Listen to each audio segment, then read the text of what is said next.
পিঠে পিঠে আসুনি পিঠে আছে পিঠে আছে।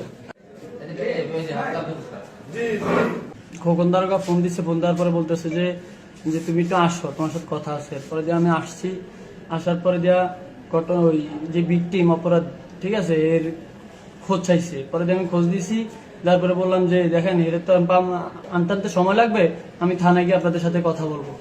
পরে দিয়া ওনারা বলছে আচ্ছা ঠিক আছে। বলার পরে দিয়া উনি আমার কাছ থেকে অনেকভাবে আমার পেশায় গোছা দিচ্ছে। ধরার পরে দিয়া বিভিন্ন ভাবে আমার এমন ভাবে পেশা ধরছে যে আমার এখান থেকে যাইতে দেয় না, যে এখন নাকি আমার সাথে থানা নিয়ে যাইতে হবে, থানা যাইতে হবে।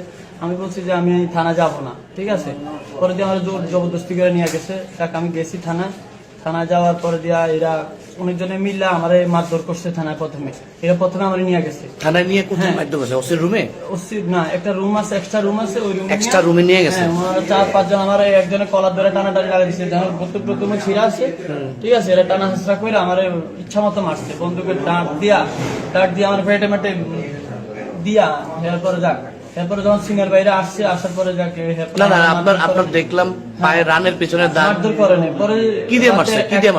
1টা বাজে আমার সিনিয়র বাইরে সব চলে যাওয়ার পরে আপনি 3:30-4টার দিকে যখন একটু আজান দিবে এমন সময় এরা আসছে। আসার পরে বলতেছে যে এই রুমের থেকে তুমি উঠো, এই রুমে এক মহিলা থাকে, ঠিক আছে। এরপরে যে আমার উঠে আমার কালো পট্টি দিয়া আমার চোখটা বাঁধছে, এরপরে আলু নিচ্ছে, আলু নিয়ে মুখের মধ্যে আলু ঢুকাইছে। আলু দিয়ে আমার জোরে ঘুষা দিয়ে আলু রে একবার ভালো মতো মুখে ঢুকাইছে। ঢুকে আমার ইচ্ছা মতো রোল দিয়া বাইরিয়া, ঠিক আছে, আমার হাতে হ্যান্ডকাপ লাগায়, আমার হাতের পিছনে হ্যান্ডকাপ লাগায়, ঠিক আছে। আমার ইচ্ছা মতো মারছে, মাইরা টাইরা আমার কারণে আবার নিচে আমি অজ্ঞান হয়ে গেছি। এরপরে চোখে পানি দিছে, চোখে মুখে পানি ডালা দিছে। পানি ডালা দেওয়ার পরে আবার উঠেছে, উঠে আবার মারছে।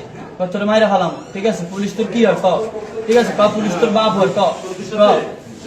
এরকম ভাবে টর্চার করছে লক্ষণ। এরপরে আমার এই গাড়ি উঠেছে, গাড়ি উঠে নিয়ে ঘুরে গাড়ি আনছে, ঠিক আছে। ডাক্তারের কাছে নিছে, নিয়ে বলতেছে যে আমাকে বড় অফিসার, ওনার কাছে সব ঘটনা খুলে কি হয়েছে, ঠিক আছে। তোর এখানে আমরা মারছি নি, হ্যাঁ। আমি না, এরা আমার মনে করো অনেক ভাবে টর্চার করতেছে, বলতেছে তোর মতো একটা ছাত্র দলে ওরা মাইরে ফেলালি কিছু হইব না। এরপরে আবার আনছে, আবার আইনে আবার মারছে, মাইরে টাইরে করতেছে যে তোরা আবার মারবো, ঠিক আছে। এরপর আমার ছেলে নিয়ে এরপরে ফালাই রাখছে। খেয়ার পরের দিন সারা আমার কিছু খাওয়া নেই, এক ফোঁটা পানি পর্যন্ত দেয়নি, সারাদিন গেছে।